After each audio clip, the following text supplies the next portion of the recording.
은하 중심에 있는 초대질량 블랙홀이라고 하면 보통은 이런 장대한 광경을 떠올리게 됩니다. 성간 가스 구름과 거대한 강착 원반에 둘러싸인 상상을 초월할 만큼 거대한 우주의 괴물. 그것은 고대 그리스 철학자 아리스토텔레스가 주장한 부동의 원동자처럼 자신은 움직이지 않은 채 주변의 별과 가스가 그 주위를 도는 존재처럼 보입니다. 여러분 안녕하세요. 크게 보면 맞는 이야기죠. 다만 한 가지 덧붙이자면 실제 우주에는 완전히 정지해 있는 것은 없으며 은하 역시 중심의 초대질량 블랙홀과 함께 무언가의 주위를 돌면서 어딘가를 향해 떠다니고 있습니다. 하지만 보통은 이런 움직임을 무시해도 별 문제가 없죠. 그렇다면 어느 은하의 중심에도 머물지 않은 채 거대한 유성처럼 우주를 가로질러 날아가며 가스와 별로 이루어진 빛나는 꼬리를 뒤에 남기는 초대질량 블랙홀이 있다면 어떨까요? 토픽에 오신 걸 환영합니다. 오늘은 바로 그런 놀라운 천체에 대해 이야기해볼게요. 그럼 시작해보겠습니다.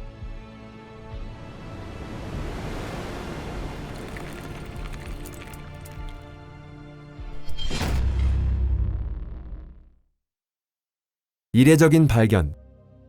2023년 천문학자들은 허블 우주망원경의 이미지에서 우연히 발견된 매우 이례적인 천체에 대해 발표했습니다. 피터 판 도쿰이 외소은하 RCP-28의 이미지를 조사하던 중 가늘고 거의 일직선으로 길게 뻗은 흔적이 눈에 들어왔죠. 처음에 그는 이것이 검출기에 남은 우주선의 흔적이라고 생각했지만 서로 다른 두 파장대에서 촬영한 이미지 모두에 같은 흔적이 나타났기 때문에 실제로 존재하는 우주 천체라는 사실을 알게 되었습니다. 그 모습은 무엇보다도 맑은 밤이면 맨눈으로도 볼 수 있는 유성의 흔적과 매우 닮아 있었죠. 그런데 이 흔적은 상상을 초월할 정도로 거대했습니다. 길이가 약 20만 광년에 달해 우리 은하의 지름의 약 2배에 이르렀죠. 지구에서 유성을 볼 때 그 꼬리처럼 보이는 빛의 흔적은 유성체가 대기와 충돌해 가열, 기화되고 주변 기체가 이온화되면서 만들어집니다. 하지만 짙은 대기라고는 없는 심우주에서 이렇게 거대한 유성은 대체 무엇과 마찰을 일으키고 있는 걸까요? 처음에 천문학자들은 이것이 두 은하가 충돌하면서 남긴 흔적일 가능성을 생각했습니다. 은하들은 충돌하기 전부터 중력으로 서로 영향을 주고받으며 더 큰 은하가 작은 은하를 자신에게 휘감듯 끌어당겨 그 물질을 빼앗아갑니다. 실제로 은하끼리 중력으로 서로 잡아당기거나 작은 은하가 붕괴하거나 은하 원반에서 가스가 벗겨져 나갈 때 이런 가늘고 긴 구조가 만들어지는 경우가 있죠. 하지만 추가 관측이 이어지면서 이 가설만으로는 설명할 수 없다는 사실이 분명해졌습니다. 어떤 이론을 적용해도 거의 직선에 가까운 형태와 별빛의 분포, 그리고 가스에서 관측되는 충격파의 흔적을 모두 동시에 설명할 수 없었던 것이죠. 특히 이례적이었던 것은 이 구조 전체를 따라 젊은 별들과 충격파에 의해 들뜬 고속가스가 함께 발견되었다는 점이었습니다.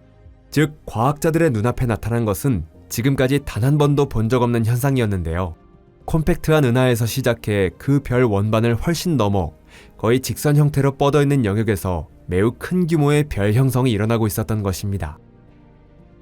우주의 도망자. 은하 충돌의 흔적이라는 가설로는 관측 결과를 모두 설명할 수 없었기 때문에 과학자들은 새로운 답을 찾아야 했습니다. 수치 모델을 이용한 분석 결과 매우 무거우면서도 비교적 콤팩트한 천체가 가스 구름 속을 뚫고 지나갈 경우 이런 현상이 발생할 수 있다는 사실이 밝혀졌죠. 결정적인 단서를 가져온 것은 이후 제임스 웹 우주망원경이 수행한 관측이었습니다. 분광기 NIR 스펙, 즉 니어 스펙은 꼬리 끝부분 부근에서 가스 흐름의 속도가 급격하게 변하는 모습을 포착했으며 그 차이는 불과 3천 수백 광년의 범위 안에서 초당 약 600km에 달했습니다.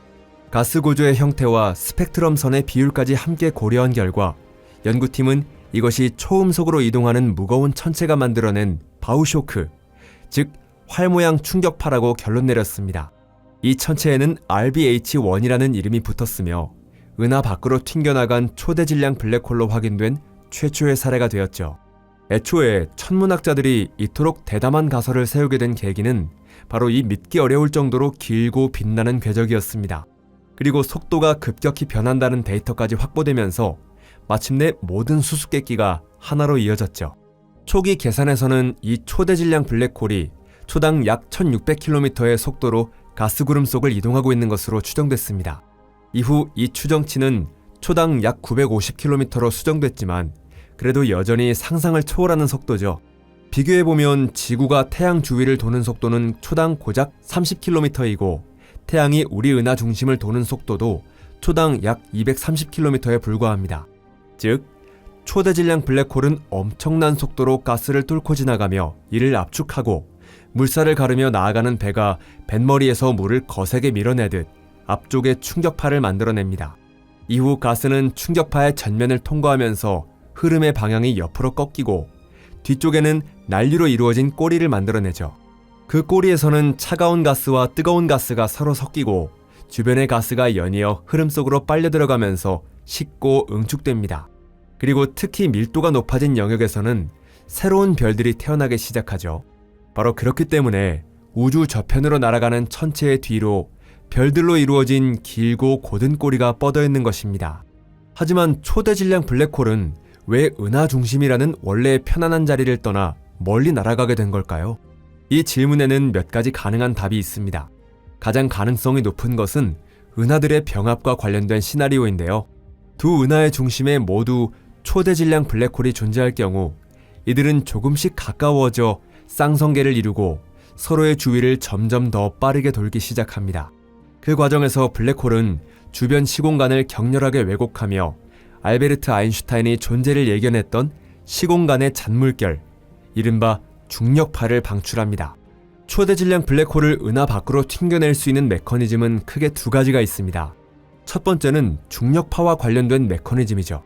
두 블랙홀이 마지막으로 합쳐질 때 서로의 질량이나 스핀의 크기, 스핀 방향 등이 다르면 방출되는 중력파가 운동량을 불균등하게 가져가는 일이 생길 수 있습니다. 그 결과 병합으로 만들어진 하나의 블랙홀은 반대 방향으로 강하게 튕겨나가게 되죠. 이 현상을 중력파 반동이라고 부릅니다. 두 번째는 중력 슬링샷, 이른바 세총 효과인데요. 초대질량 블랙홀 쌍성계에서 세 번째 블랙홀이 들어오면 복잡한 삼체 상호작용 끝에 그중 하나가 기에 밖으로 튕겨나갈 수 있습니다. 이렇게 튕겨나온 블랙홀의 속도는 초당 수천 킬로미터에 달할 수도 있습니다. 그 속도가 은하의 탈출 속도를 넘어선다면 블랙홀은 자신이 태어난 은하를 떠나 은하 간 공간으로 날아가게 되죠. 과학자들은 오래전부터 떠돌이 초대질량 블랙홀이 우주를 떠돌고 있을 거라고 예측해왔고 컴퓨터를 이용해 그 과정을 계산해왔지만 불과 최근까지도 이를 뒷받침할 확실한 관측 증거는 전혀 발견되지 않았습니다. 즉, 우리가 지금 보고 있는 것은 이 종류로서는 최초의 사례이며 초대질량 블랙홀이 은하에서 튕겨나갈 수 있다고 예측해온 이론 모델을 실제로 뒷받침한다는 점에서도 헤아리기 어려울 만큼 중요한 발견입니다. 남겨진 은하들. 이 현상이 일어나는 원인만큼이나 흥미로운 것은 우주 규모의 거대한 사건으로 초대질량 블랙홀을 잃은 뒤 은하가 어떻게 되는가 하는 질문입니다. 은하끼리 합쳐진다고 해서 그 물질이 사라지는 것은 아니며 보통은 두 은하의 물질이 하나로 합쳐져 새로운 은하를 형성하죠. 만약 합쳐진 초대질량 블랙홀이 탈출 속도를 넘어서는 중력파 반동을 받는다면 새롭게 만들어진 은하는 그대로 살아남지만 그 중심에는 더 이상 블랙홀이 존재하지 않게 됩니다. 엄밀히 말하면 모든 은하가 초대질량 블랙홀을 가지고 있는 건 아닙니다. 많은 외소 은하에는 초대질량 블랙홀이 없으며 큰 은하들 가운데에도 이를 가지고 있지 않은 경우가 있습니다. 대표적인 예가 우리 국부 은하군에서 우리 은하와 안드로메다 은하 다음으로 큰 삼각형자리 은하입니다. 하지만 초대질량 블랙홀이 처음부터 없었던 경우와 과거에는 존재했지만 어느 순간 사라져버린 경우는 전혀 다른 이야기죠.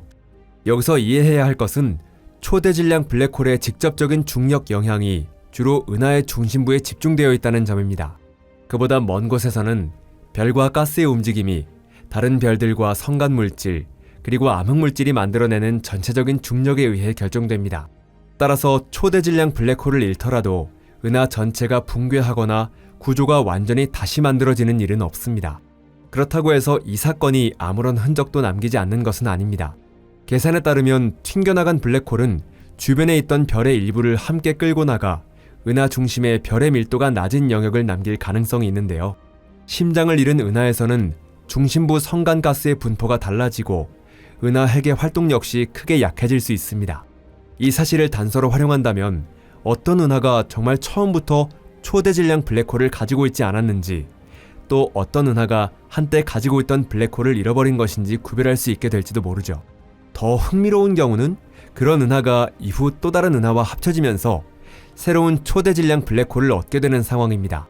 새로운 초대질량 블랙홀이 서서히 중심으로 이동해 충분한 양의 가스를 흡수할 수 있게 된다면 그 은하에는 다시 활동 은하액이 탄생할 수도 있습니다.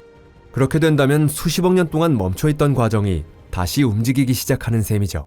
마지막으로 은하에서 튕겨나온 초대질량 블랙홀의 꼬리 속에서 태어난 별을 도는 행성에서는 어떤 삶이 펼쳐지고 있을지 한번 상상해보세요.